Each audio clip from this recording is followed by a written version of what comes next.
Halo teman-teman, selamat datang di channel Mojopahit Vlog.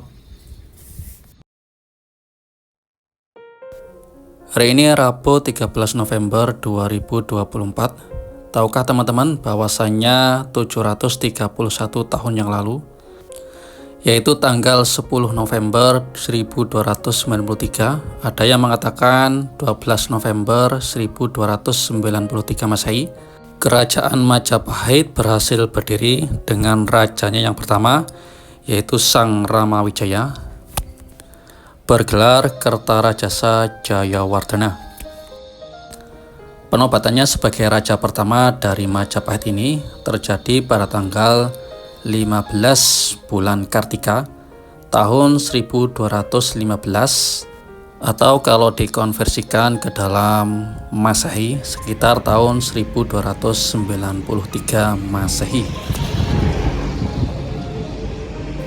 Karena di masa kerajaan inilah Nusantara berhasil disatukan dalam atau di bawah panji-panji Majapahit. Memang banyak sekali kalangan masyarakat yang memperingati bumi sakala Majapahit ini, baik dari kalangan generasi muda maupun generasi yang lebih tua. Tapi masih ada juga pihak-pihak yang meragukan keberadaan Majapahit atau belum paham tentang kerajaan Majapahit. Untuk itu, edisi kali ini kita akan mengupas sedikit tentang kerajaan Majapahit. Pas di hari ulang tahunnya yang ke-731 tahun. Sebuah usia yang cukup panjang, di mana keberadaannya mengilhami para pendiri bangsa untuk merajut tali persatuan di bawah semboyan Bhinneka Tunggal Ika, di mana kutipan ini berasal dari kitab Pujangga Majapahit, yaitu Empu Tatular di dalam kitabnya Sutasoma, yang berbunyi Wan Wengi Windu Sinunggal Winuwus Bhinneka Tunggal Ika, yang mempunyai makna adalah walaupun berbeda-beda, dalam perbedaan itu tetap ada kesatuan. Oleh karena itu, semboyan ini telah menghiasi perjalanan bangsa untuk selalu dalam persatuan di bawah Negara Kesatuan Republik Indonesia. Dan semboyan ini telah ampuh bertahun-tahun untuk merajut persatuan di antara anak bangsa. Raja pertama Majapahit, Nararya Sang Ramawijaya, atau juga lebih akrab dipanggil dengan Raden Wijaya, dengan gelarnya Kertarajasa Jayawardhana, memimpin Majapahit sekitar tahun 1293 sampai 1309 Masehi, atau 1215 sampai 1285 Saka, dan mencapai puncaknya pada Hayam Wuruk. Majapahit ini merupakan kerajaan Hindu-Buddha terakhir yang berkuasa di Nusantara dan eksis di antara abad ke-13 sampai abad ke-16 Masehi. Di masa pemerintahnya lah hampir seluruh wilayah Nusantara dalam pengaruh kerajaan Majapahit, ditambah juga dengan Semenanjung Malaya, Tumasik atau Singapura, dan beberapa pulau di Filipina. Kerajaan ini juga mempunyai hubungan yang cukup baik dengan Kerajaan Champa, Kamboja, Siam, Burma Selatan, Vietnam, dan juga Cina. Majapahit ketika itu disegani oleh negara-negara luar dikarenakan juga mereka memiliki armada laut yang tangguh di bawah kepemimpinan Empu Nala. Berkat kekuatan dan juga strategi militernya, Majapahit mampu menciptakan stabilitas di wilayahnya dan juga menjadi pusat perdagangan di Asia Tenggara kala itu, karena Majapahit menguasai wilayah-wilayah yang cukup strategis. Nama Majapahit sendiri konon diambil dari buah maja yang ketika itu banyak sekali dijumpai di hutan-hutan Majapahit. Buah ini memiliki rasa yang cukup pahit. Oleh karena itu, penduduk sekitar menamakan daerahnya dengan sebutan Majapahit. Untuk sekarang, Majapahit ini berubah nama atau berada di wilayah Mojokerto, yaitu sebuah kota dan kabupaten di wilayah Provinsi Jawa Timur. Raja pertama dari Majapahit ini adalah Raden Wijaya, kemudian digantikan oleh Sri Jayanegara, lalu digantikan oleh saudaranya yaitu Tribhuwana Tunggadewi pada tahun 1328 sampai 1350 Masehi. Pada masa pemerintahnya inilah ada sesuatu yang cukup menarik, yaitu tentang pengangkatan Mahapatih Gajah Mada. Ketika dalam proses pengangkatan sebagai Mahapatih Gajah Mada, beliau mengucapkan suatu sumpah yang menandai sebagai titik balik perkembangan kejayaan Majapahit. Sumpah ini dinamakan Sumpah Palapa di hadapan para pembesar kerajaan Majapahit ketika itu. Isi dari sumpah itu adalah Siro Gajah Mada Patih Amu Kububi, Siro Gajah Mada lamun wus kalah Nusantara isun amukti palapa, lamun kalah ring kurun, ring seran, Tanjung Pura, ring Harum, ring Pahang, Palembang, Tomasik, samana ingsun amukti palapa. Arti dari sumpah itu bahwasanya beliau Gajah Mada Patih Amukubumi tidak ingin menikmati palapa, yaitu melepaskan puasa. Beliau Gajah Mada jika telah mempersatukan Nusantara, baru akan melepaskan puasa.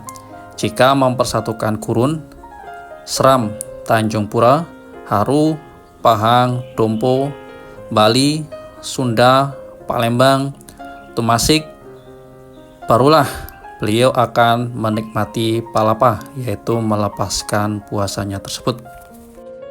Maka ketika Gajah Mada selesai mengucapkan sumpahnya yang cukup menggelegar ketika itu, suasana pelantikan yang dihadiri oleh para menteri dan pejabat tinggi sontak menjadi geger.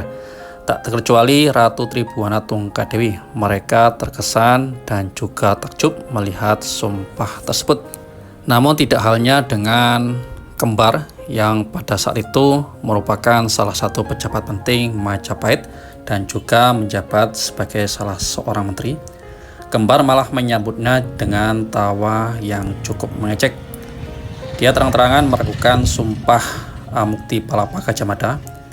Bahkan juga beberapa pejabat lainnya seperti Japung Trewes, Lembu Peteng, mereka juga ikut tertawa terbahak-bahak. Gajah Mada ketika itu merasa dihina, lalu turun dari paseban menghadap kaki sang Rani Tribhuwana Tunggadewi. Demikianlah yang ditulis oleh Profesor Slamet Mulyana dalam buku Menuju Puncak Kemegahan Sejarah Kerajaan Majapahit. Seketika itu Gajah Mada murka dan langsung menghabisi kembar setelah berkeluh kesah kepada Pre Kahuripan atau Tribhuwana Tunggadewi. Hal ini menunjukkan bahwa Gajah Mada tidak main-main dengan sumpahnya tersebut, dan memang terbukti setelah beberapa tahun akhirnya sumpah Gajah Mada berhasil terlaksana. Gajah Mada selama 21 tahun, yaitu antara tahun 1336 sampai 1357, berhasil menyatukan beberapa negara di seberang lautan. Bahkan dalam kitab Negara Ketergama, Pupuh 13 dan 14, nama-nama negara yang berhasil dipersatukan jauh lebih banyak daripada yang dinyatakan dalam sumpah palapanya tersebut. Demikianlah dapat dipastikan bahwa program politik Nusantara itu benar-benar dilaksanakan oleh Patih Amangkubumi Gajah Mada selama masa jabatan 21 tahun. Setelah itu dia amukti palapa atau istirahat. Itulah yang dinukil oleh Profesor Slamet Mulyana.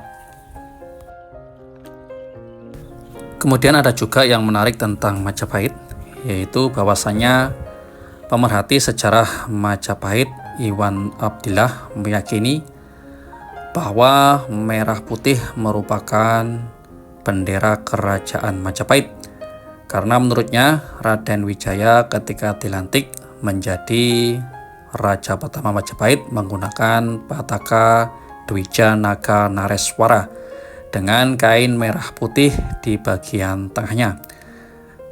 Beliau mengatakan bahwa bendera Majapahit memang merah putih.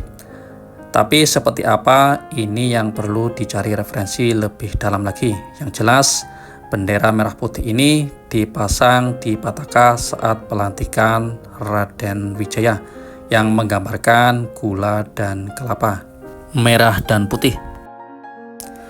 Memang Majapahit setelah ditinggal oleh Mahapati Gajah Mada dan juga Raja Hayam Wuruk mengalami kemerosotan yang luar biasa dikarenakan perebutan tahta kerajaan yang terjadi di keluarga inti Majapahit itu sendiri, mengakibatkan konflik parekrek yang berkepanjangan, mengakibatkan akhirnya Majapahit betul-betul runtuh.